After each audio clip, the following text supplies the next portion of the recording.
સુરત શહેરના અલથાણ વિસ્તારમાં એક હૃદયદ્રાવક અકસ્માતની ઘટના સામે આવી છે। પૂર ઝડપે દોડતા ડમ્પરે એક નિર્દોષ યુવાનનો જીવ લઈ લીધો છે। L&T કંપનીમાં કાર્યરત અધિકારી જયેશ બોરસે આ દુર્ઘટનાનો ભોગ બન્યા છે। પોલીસે આરોપી ડમ્પર ચાલકની ધરપકડ કરી આગળની કાર્યવાહી શરૂ કરી છે।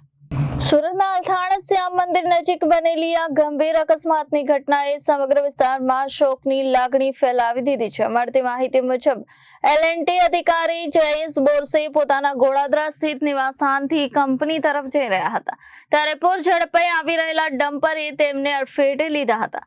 આ અકસ્માત એટલો ગંભીર હતો કે જયેશ બોરસેનું ઘટના સ્થળે મોત નીપજ્યું હતું। આ ઘટનાની જાણ થતાં જ અલથાણ પોલીસ તાત્કાલિક સ્થળ પર પહોંચી અને આરોપી ડમ્પર ચાલક રામ નરેશ યાદવને ઝડપી પાડ્યો હતો।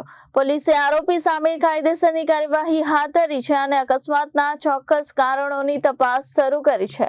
મૃતકના પરિવાર પર દુઃખનો પહાડ તૂટી પડ્યો છે।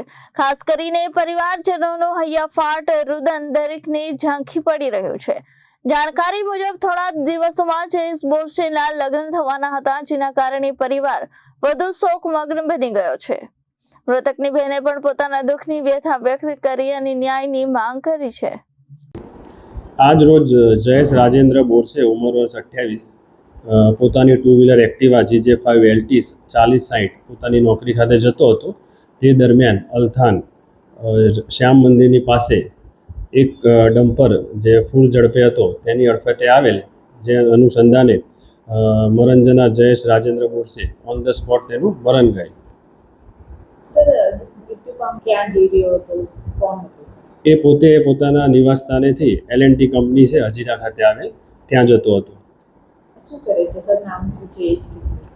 જયેશ રાજેન્દ્ર બોરસે છે, ઉંમર વર્ષ 28 છે અને પોતે ડિઝાઇનર એન્જિનિયરિંગનું કામ કરે છે। ટ્રક ચાલક કોણ છે, ક્યાંથી ક્યાં જઈ રહ્યો હતો? ટ્રક ચાલકનું નામ રામ નરેશ રાજેન્દ્ર યાદવ છે, ઉંમર વર્ષ 32 છે।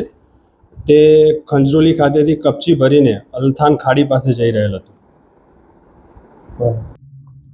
Bureau report Janadesh news.